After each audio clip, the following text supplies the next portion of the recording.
Next work നമ്മൾ നോക്കാൻ പോകുന്നത് മാർക്ക് ട്വെയിൻ്റെ ഒരു ഷോർട്ട് സ്റ്റോറിയാണ് the celebrated jumping frog of Calaveras county. ഇപ്പോൾ ഈ കലവേറാസ് എന്നും പറയാം, കലവേര എന്നും പറയാം. ഇതൊരു മെക്സിക്കൻ ഒറിജിൻ വേർഡാണ് കേട്ടോ. കലവേര എന്ന് പറയുന്നത് ശരിക്കും പറഞ്ഞാൽ ഒരു ഡെക്കറേറ്റീവ് ആയിട്ടുള്ളൊരു സ്കള്ളാണ്. മെക്സിക്കോയിലെ ഒരു സെലിബ്രേഷന് യൂസ് ചെയ്യുന്ന അല്ലെങ്കിൽ ഒരു ഫെസ്റ്റിവലിന് യൂസ് ചെയ്യുന്ന ഒരു അതായത് നമ്മൾ സ്കള്ളുണ്ടല്ലോ തലയൊട്ടി, അതിനെ ഡെക്കറേറ്റ് ചെയ്ത് വെക്കുന്ന ആ ഒരു ഇതിനെയാണ് കലവേര എന്ന് പറയുന്നത്. ഓക്കെ, അല്ലെങ്കിൽ കലവേറാസ് എന്ന് പറയുന്നത്. അപ്പോൾ മെക്സിക്കോയിൽ ഒരു സ്ഥലമാണ്, അല്ലെങ്കിൽ ഒരു കാലിഫോർണിയയിലെ ഒരു കൗണ്ടിയാണ് കലവേര കൗണ്ടി എന്ന് പറയുന്നത്. സോ അത് ഇതൊരു ഹ്യൂമറസ് ആയിട്ടൊരു ഷോർട്ട് സ്റ്റോറിയാണ്. It is a story within a സ്റ്റോറിയാണ്. അപ്പം നറേറ്റർ എന്ന് പറയുന്നത് നമ്മുടെ റൈറ്റർ ആയിട്ടുള്ള മാർക്ക് ട്വെയിൻ തന്നെയാണ്. ഓക്കെ, അപ്പോൾ നമുക്ക് ഫസ്റ്റ് ഓഫ് ഓൾ മാർക്ക് ട്വെയിനെ കുറിച്ച് നോക്കാം. About the author. അദ്ദേഹത്തിന്റെ റിയൽ നെയിം എന്ന് പറയുന്നത് സാമുവൽ ലാംഗ്ഹോൺ ക്ലെമൻസ് എന്നാണ്. ഒരു അമേരിക്കൻ റൈറ്റർ ആണ്, ഹ്യൂമറിസ്റ്റ് ആണ്, സോഷ്യൽ ക്രിട്ടിക്കാണ്. മിസൂറിയിലാണ് അദ്ദേഹം ജനിച്ചത്. ആൻഡ് അവിടുത്തെ ഇൻഫ്ലുവൻസ് ഒരുപാട് അദ്ദേഹത്തിന്റെ റൈറ്റിംഗ്സിൽ അത് നമുക്ക് കാണാൻ സാധിക്കും. So before becoming A writer he worked as A river boat pilot. Okay, അപ്പോൾ അതുകൊണ്ട് തന്നെ മിസിസിപ്പി റിവറിനെ കുറിച്ചും ഒക്കെ ഇദ്ദേഹത്തിന്റെ ഫസ്റ്റ് ഹാൻഡ് എക്സ്പീരിയൻസോട് കൂടിയാണ് ഇദ്ദേഹം എഴുതുന്നത്. പിന്നെ മോസ്റ്റ് ഫേമസ് വർക്ക് എന്ന് പറയുന്നത് the adventures of Tom Sawyer ഉണ്ട്, അഡ്വെഞ്ചേഴ്സ് ഓഫ് ഹക്കിൾബറി ഫിൻ ഉണ്ട്. ഇത് രണ്ട് ഏറ്റവും ഇമ്പോർട്ടൻ്റ് ആയിട്ടുള്ള വർക്കാണ്.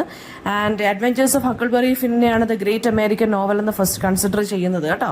വളരെ വിറ്റി ആയിട്ടുള്ള സറ്റയറിക് ആയിട്ടുള്ള വർക്ക്സ് ആണ് ഇദ്ദേഹം എഴുതുന്നത്. ഹ്യൂമൻ നേച്ചറിനെ കുറിച്ചുള്ളൊരു ഡീപ്പ് അണ്ടർസ്റ്റാൻഡിംഗ് ഉണ്ട്. ഇപ്പോൾ സൊസൈറ്റിയുടെ ഓരോ നോംസിനെ കുറിച്ചും ഹിപ്പോക്രസിയെ കുറിച്ചും ഇൻജസ്റ്റിസിനെ കുറിച്ചും വളരെ ഹ്യൂമറസ് ആയിട്ടുള്ള രീതിയിലും അദ്ദേഹം പ്രസന്റ് ചെയ്യാറുണ്ട്. അപ്പം നമുക്ക് പഠിക്കാനുള്ള ഈ ഒരു the celebrated jumping frog of Calaveras county എന്ന് പറയുന്നത് ഒരു ഹ്യൂമറസ് സ്റ്റൈലാണ്. അവിടെ ഫ്രെയിം നറേറ്റീവാണ് ഇതിന് യൂസ് ചെയ്തിരിക്കുന്നത്. ഫ്രെയിം നറേറ്റീവ് എന്ന് വെച്ച് കഴിഞ്ഞാൽ കഥയ്ക്കുള്ളിലെ കഥ, A story within A story. നമ്മൾ പറയത്തില്ല ഫിലിമിനകത്ത ഫിലിം എന്ന് പറയുന്നത് പോലെ സ്റ്റോറി വിത്തിൻ എ സ്റ്റോറിയാണ്. അപ്പോൾ ഫ്രെയിം നറേറ്റീവ് തുടങ്ങുന്നത് the story begins with an unnamed narrator ആണ്. അത് മാർക്ക് ട്വെയിൻ ഹിംസെൽഫ് ആണെന്ന് നമുക്ക് പ്രിസ്യൂം ചെയ്യാം. He is visiting Simon Wheeler. ഒരു ഓൾഡ് ടോക്കറ്റീവ് മാൻ ആണ്. അതായത് സ്മോൾ വെസ്റ്റേൺ മൈനിങ് ടൗണിൽ ഒരു ഓൾഡ് ടോക്കറ്റീവ് മാൻ ആണ് സൈമൺ വീലർ. കഥ നടക്കുന്നത് ഇവിടെയാണ്. നറേറ്ററിനെ ഒരു ഫ്രണ്ടാണ് ഇങ്ങോട്ട് സെൻഡ് ചെയ്യുന്നത് ടു ഇൻക്വയർ അബൌട്ട്, ഒരാളെ കുറിച്ച് ഇൻക്വയർ ചെയ്യാൻ വേണ്ടിയാണ്. ലിയോണൈഡസ് W. സ്മൈലി എന്ന് പറഞ്ഞ ഒരാളെ കുറിച്ച് എൻക്വയറി ചെയ്യാൻ വേണ്ടി നറേറ്ററിനെ അദ്ദേഹത്തിന്റെ ഫ്രണ്ട് ഈ ടൗണിലോട്ട് പറഞ്ഞു വിടുവാണ്. ആൻഡ് ഈ സ്മൈലി എന്ന് പറഞ്ഞ ആള് പിന്നെ ഈ ടൗണിലെ ഫോർമർ റെസിഡന്റ് ആയിരുന്നു. ഹൗവർ ഈ സ്മൈലിയെ കുറിച്ചുള്ള ഇൻഫർമേഷൻ പ്രൊവൈഡ് ചെയ്യുന്നതിന് പകരം നമ്മുടെ എന്താ പറയുക, ഈ സൈമൺ വീലർ എന്ന് പറഞ്ഞ നമ്മുടെ ആ ഓൾഡ് ടോക്കറ്റീവ് മാൻ ഉണ്ടല്ലോ, സൈമൺ വീലർ എന്താണ് ഒരു ജിം സ്മൈലിയെ കുറിച്ച്, അതായത് നമ്മുടെ നറേറ്റർ പിന്നെ ഈ സ്മൈലിയെ കുറിച്ച് തിരക്കാൻ വേണ്ടി സൈമൺ വീലറിന്റെ അടുത്താണ് ചെന്നെത്തപ്പെട്ടത്. സൈമൺ വീലർ വളരെ ടോക്കറ്റീവ് ആയിട്ടൊരു മനുഷ്യനാണ്. അയാൾ ഈ ടൗണിൽ കുറേ വർഷങ്ങളായിട്ട് താമസിക്കുന്ന ആളാണ്. അപ്പോൾ സ്മൈലിയെ കുറിച്ച് ഇയാളുടെ അടുത്ത് ചോദിച്ചപ്പോൾ എന്താ പറയാ, ലിയോണിഡാസ് W. സ്മൈലി എന്നാണ് നമുക്ക് വേണ്ടുന്ന ആളുടെ പേര്. അതിന് പകരം നമ്മുടെ വീലർ ആരെക്കുറിച്ചാണ് സംസാരിച്ചത്, വളരെ ലോങ് ആയിട്ട് മൊണോട്ടണസ് ആയിട്ട് ജിം സ്മൈലി എന്ന് പറഞ്ഞ ഒരാളെ കുറിച്ചാണ് സംസാരിച്ചത്. ഈ ജിം സ്മൈലി എന്ന് പറയുന്നത് നമ്മുടെ സ്മൈലിയിൽ ആളല്ല. ജിം സ്മൈലി എന്ന് പറയുന്നത് അയാൾക്ക് ബെറ്റ് ചെയ്യാൻ, അതായത് ബെറ്റിംഗ്, ഗാംബ്ലിംഗ്, ഇങ്ങനെയുള്ള കാര്യങ്ങൾക്കൊക്കെ വളരെയധികം ഇഷ്ടമുള്ളൊരു മനുഷ്യനാണ് ജിം സ്മൈലി. അപ്പോൾ ജിം സ്മൈലി അക്കോർഡിംഗ് ടു ഈ വീലർ, നമ്മുടെ ഈ ടോക്കറ്റീവ് മാൻ ഉണ്ടല്ലോ, അയാൾ നമ്മുടെ നറേറ്ററിന്റെ അടുത്ത് പറയുന്നത് ജിം സ്മൈലി എന്ന് പറയുന്നത് എന്തിനു വേണ്ടിയും ബെറ്റ് വെക്കും, ഏത് കാര്യത്തിന് വേണ്ടിയും ബെറ്റ് വെക്കും. He would bet on anything എന്നാണ് പറയുന്നത്. ഡോഗ് ഫൈറ്റ് വന്നാലും, ഹോഴ്സിന്റെ റേസ് വന്നാലും, ആളുകളുടെ ഹെൽത്തിനെ കുറിച്ചുള്ള ഇഷ്യൂസ് വന്നാലും, ഈവൻ ഒരു ബേർഡിന് ആ ഫെൻസ് കടന്ന് ഫ്ലൈ ചെയ്യാൻ പറ്റുമോ എന്നുള്ള കാര്യത്തിന് പോലും ഇയാൾ ബെറ്റ് വെച്ച് കളയും. അപ്പം അങ്ങനെ ഗാംബ്ലിങ് വളരെ എക്സ്ട്രീം ആയിട്ടൊരു മനുഷ്യനായിരുന്നു ഈ സ്മൈലി, നമ്മുടെ ഏതാണ് ജിം സ്മൈലി എന്നുള്ള മനുഷ്യൻ. പക്ഷെ എന്താണ്, ഈ ബെറ്റൊക്കെ ചിലത് വിജയിക്കാറുണ്ട്. സോ അതുകൊണ്ട് തന്നെ അദ്ദേഹത്തിന് എന്താണ് കുറച്ച് അഡ്വാൻറ്റേജസ് ഒക്കെ കിട്ടിയിട്ടുണ്ട് ഈ ബെറ്റിങ്ങിലൂടെ. ആൻഡ് ഈ സ്മൈലിയുടെ വൺ ഓഫ് ദി ഓഡസ്റ്റ് ബെറ്റ്സ് എന്ന് പറയുന്നത് ഒരു ഡോഗിനെ കുറിച്ചുള്ളൊരു ബെറ്റായിരുന്നു. വളരെ സ്ട്രേഞ്ച് ആയിട്ടുള്ളൊരു ബെറ്റ് നമ്മുടെ സ്മൈലി വെച്ചിട്ടുണ്ട്, ജിം സ്മൈലി വെച്ചിട്ടുണ്ട്. അതിനകത്ത് ഇൻവോൾവ് ചെയ്തിരിക്കുന്ന ഒരു ഡോഗാണ്. ആ ഡോഗിന്റെ പേര് ആൻഡ്രൂ ജാക്സൺ എന്നാണ്. ഈ ഡോഗ് ലേസിയാണ്, വളരെ അൺഇംപ്രസീവ് ആണ്. അൺടിൽ ഒരു ഫൈറ്റ്, അതായത് കാണുമ്പോൾ ഇങ്ങനെയാണെങ്കിലും ഫൈറ്റ് വരുമ്പോൾ എങ്ങനെയാണെന്ന് അറിയത്തില്ല, ഒപ്പോണന്റിന്റെ ഹിൻഡ് ലെങ്കിനെ നല്ല രീതിയിൽ കടിച്ചു പറിച്ച് കളയും. And it will refuse to let it go. Okay, so ഈ സ്ട്രാറ്റജി ശരിക്കും പറഞ്ഞാൽ സ്മൈലിയെ ഹെൽപ്പ് ചെയ്തു ഒരുപാട് ബെറ്റ് വിൻ ചെയ്യാൻ. അതായത് കാണുമ്പോൾ കാഴ്ചയിൽ വളരെ വീക്കായിട്ടിരിക്കുന്ന ഡോഗിനെ അതിൻ്റെ നല്ല രീതിയിൽ ഫൈറ്റ് ചെയ്യുമെന്ന് നമ്മുടെ സ്മൈലിക്ക് അറിയാം. അപ്പോൾ ആളുകളുമായിട്ട് എന്ത് ചെയ്യും, ബെറ്റ് വെക്കും. ആളുകൾ പറയുമോ ഇതിനെ കണ്ടറിയാലോ, ഒന്നും ചെയ്യത്തില്ല. പക്ഷേ യഥാർത്ഥത്തിൽ ഇൻ ആക്ഷൻ അതെന്താണ്, നല്ല രീതിയിൽ ഫൈറ്റ് ചെയ്യുന്നൊരു ഡോഗാണ്. പക്ഷേ Andrew Jackson was eventually defeated when he fought A dog without hind legs. അതായത് ഈ ഹൈൻഡ് ലെഗ്സ് ഇല്ലാത്തൊരു ഡോഗിനുമായിട്ട് ഫൈറ്റ് ചെയ്തപ്പോൾ ഈ ആൻഡ്രൂ ജാക്സൺ എന്നുള്ള പട്ടി അവിടെ വെച്ച് ഫെയിലായി. സോ അതിന് കടിക്കാനൊന്നും കിട്ടുന്നില്ലല്ലോ. ആഫ്റ്റർ ലൂസിങ് എന്ത് പറ്റി, ഈ ഡോഗ് ഹാർട്ട് ബ്രോക്കൺ ആയിട്ട് നിന്നു. ഹാർട്ട് ബ്രോക്കൺ ആയി ആൻഡ് കുറച്ച് കഴിഞ്ഞപ്പോഴത്തേക്ക് ഈ ഡോഗ് അങ്ങ് ചത്തുപോയി. ദെൻ സ്മൈലിയുടെ മോസ്റ്റ് ഫേമസ് ഗാംബ്ലിംഗ് വെഞ്ചർ എന്ന് പറയുന്ന ഒരു ഫ്രോഗുമായിട്ടുള്ളതായിരുന്നു. ആ ഫ്രോഗിൻ്റെ പേര് ഡാനിയൽ വെബ്സ്റ്റർ എന്നായിരുന്നു. ആൻഡ് ഈ ഫ്രോഗിന് എക്സെപ്ഷണലി ഹൈ ആയിട്ട് ജമ്പ് ചെയ്യാൻ പറ്റും. അതിനെ അങ്ങനെ ട്രെയിൻ ചെയ്ത് വെച്ചേക്കുവാണ്. അപ്പോൾ സ്മൈലി വളരെ കോൺഫിഡൻ്റ് ആയിരുന്നു ഫ്രോഗിൻ്റെ എബിലിറ്റീസിൽ. സോ ഇവൻ സ്മൈലി എന്ത് ചെയ്യും, എല്ലാ സ്ട്രേഞ്ചേഴ്സിനെയും ബെറ്റിന് വേണ്ടി ചലഞ്ച് ചെയ്യും. അതായത് ഡാനിയൽ വെബ്സ്റ്റർ എന്നുള്ള ഫ്രോഗിന് എന്തിനേയും ഔട്ട് ജമ്പ് ചെയ്യാനുള്ളൊരു കഴിവുണ്ടെന്ന് പറഞ്ഞ് ബെറ്റ് ചെയ്യും. അപ്പോൾ സ്ട്രേഞ്ചർ എന്താണ്, എല്ലാവരും വളരെ സ്ട്രേഞ്ചേഴ്സ് എല്ലാം അൺഇംപ്രസ്ഡ് ആയിട്ടിരിക്കും, എഗ്രി ചെയ്യും ബെറ്റിന് വേണ്ടി. ആൻഡ് എന്താണ് അപ്പോൾ അതായത് അവർക്ക് സ്ട്രേഞ്ചേഴ്സിനൊന്നും ചിലപ്പോൾ പെട്ടെന്ന് തന്നെ ഫ്രോഗ്സ് ഒന്നും കാണത്തില്ലല്ലോ, ട്രെയിൻഡ് ആയിട്ടുള്ള ഫ്രോഗ്സ് ഒന്നും കാണത്തില്ല കോമ്പീറ്റ് ചെയ്യാൻ. എന്തായാലും സ്ട്രേഞ്ചേഴ്സ് എന്ത് ചെയ്യും, സ്മൈലിയുടെ ഈ ഒരു ബെറ്റ് കേട്ടിട്ട് അവരും അങ്ങ് എന്ത് ചെയ്യും, എഗ്രി ചെയ്യും. സ്മൈലി എന്താണ് ഈ ഫ്രോഗിൻ്റെ ടാലൻറ്റ് കാണിക്കാൻ വേണ്ടി എന്ത് ചെയ്യും, വേറെ ഏതെങ്കിലും ഫ്രോഗിനെ വെച്ചിട്ട് കോമ്പീറ്റ് ചെയ്യിപ്പിക്കും. എന്തായാലും ഈ ട്രെയിൻഡ് ഫ്രോഗ് ആയിരിക്കുമല്ലോ ജയിക്കുന്നത്, അങ്ങനെ.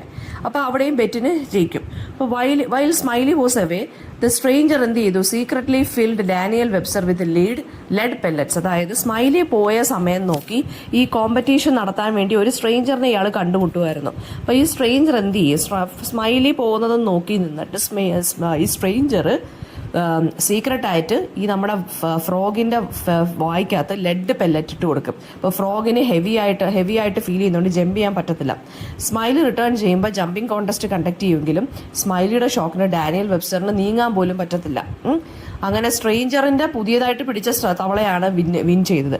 സ്മൈലി വളരെ കൺഫ്യൂസ്ഡ് ആൻഡ് ഫ്രസ്ട്രേറ്റഡ് ആയി പൈസ കൊടുത്തു. ആൻഡ് സ്ട്രേഞ്ചർ എന്ത് ചെയ്തു, പൈസ കിട്ടിയ സന്തോഷത്തിൽ അയാൾ പോവുകയും ചെയ്തു. അപ്പോൾ നോക്കിയപ്പം സ്മൈലി ആ ഡോഗിനെ പിക്ക് ചെയ്ത് നോക്കിയപ്പോഴാണ് മനസ്സിലായത് ഫ്രോഗ് വളരെ ഹെവിയായി മാറിയിരിക്കുന്നു എന്ന്. അപ്പോൾ അതായത് ട്രിക്ക് ചെയ്തെന്ന് പറ്റിക്കപ്പെട്ടെന്ന് മനസ്സിലായപ്പോൾ ഈ സ്ട്രേഞ്ചറിനെ ചേസ് ചെയ്യാൻ നോക്കിയെങ്കിലും but it was too late, he had already disappeared. ഇനി നറേറ്ററിൻ്റെ എസ്കേപ്പിനെ കുറിച്ചാണ് അടുത്ത് നമ്മൾ പറയുന്നത്. അറ്റ് ദിസ് പോയിന്റ് എന്താണ്, നമ്മുടെ wheeler seems ready to launch into another long minded story. വീണ്ടും അടുത്ത സ്റ്റോറിയിലോട്ട് പോവുകയാണ്. പോസിബിളി ജിം സ്മൈലിയുടെ ഹോഴ്സിനെ കുറിച്ചാണ് വീണ്ടും ഇപ്പോഴത്തെ സ്റ്റോറി. ഹൗവർ നറേറ്ററിന് എന്താണ് ഇതെല്ലാം കേട്ട് മതിയായി ക്വിക്ലി എന്ത് ചെയ്യാണ്, ലീവ് ചെയ്യാൻ പോവുകയാണ്. ബട്ട് ബിഫോർ എന്താണ് അനദർ ടെയിലാണ് തുടങ്ങി. അപ്പോൾ എൻഡിങ് ഇംപ്രഷൻ എന്താണെന്ന് വെച്ചാൽ, സ്റ്റോറി കൺക്ലൂഡ് ചെയ്യുന്നതെന്ന് വെച്ചാൽ narrator actually never learns anything about ഈ നമുക്ക് വേണ്ടുന്ന സ്മൈലിയെ കുറിച്ച് നറേറ്റർ ഒന്നും അറിയുന്നില്ല. അതാരാണ് നമുക്ക് വേണ്ടുന്ന സ്മൈലി, ലിയോണഡൈസ് ഡബ്ല്യു സ്മൈലിയാണ്. അയാളെക്കുറിച്ചൊന്നും അറിഞ്ഞതുമില്ല. ഇൻസ്റ്റഡ് എന്താണ് ഈ വീലറിൻ്റെ റാംബ്ലിങ്ങിൽ ഇയാളങ്ങ് ട്രാപ്പായി പോവുകയും ചെയ്തു. ഈ റാംബ്ലിംഗ് എന്ന് വെച്ചാൽ അനാവശ്യമായിട്ടുള്ള ഈ സംസാരത്തിൽ. അപ്പോൾ വീലർ എന്ന് പറയുന്നത് വളരെ പോയിന്റ്ലെസ് ആയിട്ട് പക്ഷേ എൻ്റർടൈനിങ് ആയിട്ടുള്ള സ്റ്റോറി ടെല്ലറാണ്. അപ്പം അത് ഈ അമേരിക്കൻ വെസ്റ്റിലുള്ള ഈ എക്സാജറേറ്റഡ് ഫോക്ലോർ അല്ലെങ്കിൽ ഹ്യൂമറസ് ആയിട്ടുള്ളൊരു കൈൻഡ് ഓഫ് മനുഷ്യനാണ്, അല്ലെങ്കിൽ അവരുടെ ഫോക്ക് ടെയിൽസിനകത്ത് വരുന്നൊരു കൈൻഡ് ഓഫ് കഥാപാത്രമാണ് നമ്മുടെ ഈ വീലർ എന്ന് പറയുന്നത്. അപ്പോൾ ഇതാണ് നമ്മുടെ സ്റ്റോറി എന്ന് പറയുന്നത്. അപ്പോൾ നറേറ്ററിന് യഥാർത്ഥ സ്മൈലിയെക്കുറിച്ച് കേൾക്കാനും പറ്റിയില്ല, ഒരു ഡിഫറെൻറ്റ് മാൻ ആയിട്ടുള്ള ജിം സ്മൈലിയെക്കുറിച്ചാണ് കേട്ടത്, അല്ലേ?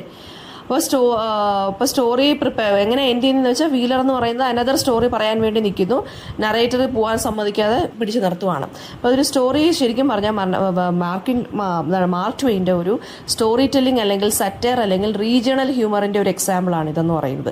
എക്സാജറേറ്റഡ് ആയിട്ടുള്ള സ്റ്റോറി ടെല്ലിംഗ് സ്റ്റൈലാണ് റൂറൽ അമേരിക്കയിലുള്ളത്. അപ്പോൾ അവരെ കളിയാക്കിക്കൊണ്ടും അവരുടെ ആ ഒരു ലൈഫ് ഉണ്ടല്ലോ, ആ ഒരു ഫ്രോണ്ടിയർ ലൈഫിനെ കുറിച്ച് കളിയാക്കാൻ വേണ്ടിയുള്ളൊരു സ്റ്റോറിയാണത്. ഓക്കെ, ഒരു കൈൻഡ് ഓഫ് സറ്റാറിക്കൽ സ്റ്റോറി പോലെ, ഹ്യൂമറസ് സ്റ്റോറി. ഫ്രെയിം നറേറ്റീവാണ്. അതായത് ഈ നറേറ്റർ ശരിക്കും പറഞ്ഞു കഴിഞ്ഞാൽ വീലറിൻ്റെ ടെയില്, അതായത് കഥയ്ക്കകത്ത് വേറൊരാൾ കഥ കേട്ടോണ്ടിരിക്കുവാണ്, അല്ലേ? അപ്പോൾ അത് പിന്നെ എന്താ പറയുക, അതാണ് ഇതിനകത്ത് ഫ്രെയിം നറേറ്റീവ് എന്ന് പറയുന്നത്. മാർക്ക് ട്വെയിൻ ഇതിനകത്ത് യൂസ് ചെയ്തിരിക്കുന്ന ലാംഗ്വേജ് അല്ലെങ്കിൽ ഡയലക്റ്റ് എന്ന് പറയുന്നത് കാഷ്വൽ സ്പീച്ച് പാറ്റേൺ, അവിടുത്തെ ആ അമേരിക്കൻ ആ ഒരു സ്റ്റൈൽ ഓഫ് സ്പീക്കിംഗ് തന്നെ ഇതിനകത്ത് കാണുന്നത്. അപ്പോൾ അതുകൊണ്ട് തന്നെ വളരെ ഒതൻറ്റിക് ആയിട്ടുള്ളൊരു സ്റ്റോറി ടെല്ലിംഗ് രീതിയാണ്. പിന്നെ വളരെ റിഡിക്കുലസ് ആയിട്ടുള്ളൊരു നേച്ചർ ഓഫ് സ്റ്റോറിയാണ് ഇതിനകത്തുള്ളത്, അല്ലേ? ആൻഡ് അഡീഷണലി സ്റ്റോറി ഓൾസോ എന്താണ് അൺറിലയബിൾ ആയിട്ടുള്ള സ്റ്റോറി ടെല്ലിംഗ് ആണ്. നറേറ്റർ വേറെ ആളെക്കുറിച്ചുള്ള ഇൻഫർമേഷന് വേണ്ടി ഇരിക്കുവാണ്, പക്ഷേ ഇറലവൻ്റ് ആയിട്ടുള്ളൊരു എൻ്റർടൈനിങ് ടെയിലാണ് ഇയാൾ കേൾക്കുന്നത്. സോ അൺറിലയബിൾ ആയിട്ടുള്ള സ്റ്റോറി ടെല്ലിംഗ് ആണ് ഉള്ളത്. ഓക്കെ.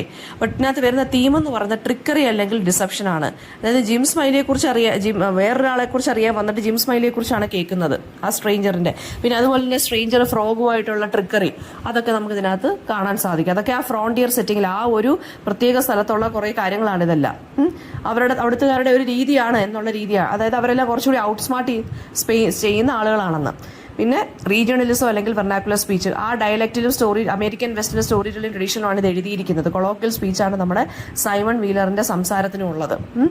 ഐറണിയും സറ്റയറും ഉണ്ട് ഇതിനകത്ത്. അപ്പൊ സ്മൈലി എന്ന് പറയുന്നത് ആളുകളെ വഴിതെറ്റിച്ച് വിടാൻ വലിയൊരു മിടുക്കനാണ് അല്ലെ. ഈ ബെറ്റ് വെച്ചിട്ട് ആളുകളെ പറ്റിക്കാൻ വേണ്ടിയുള്ള ആളാണ്. അവസാനം അയാൾക്ക് തന്നെ ഒരു പണി കിട്ടി, ഒരു സ്ട്രേഞ്ചറിന്റെ കയ്യിൽ നിന്ന്. അപ്പൊ ആ ഒരു കൈൻഡ് ഓഫ് ഇതാണ് ഇതിനകത്ത് പറയുന്നത്. പിന്നെ ഗാംബ്ലിംഗ് കൾച്ചറിനെ കുറിച്ചും ഇതിനകത്ത് സംസാരിക്കുന്നുണ്ട്.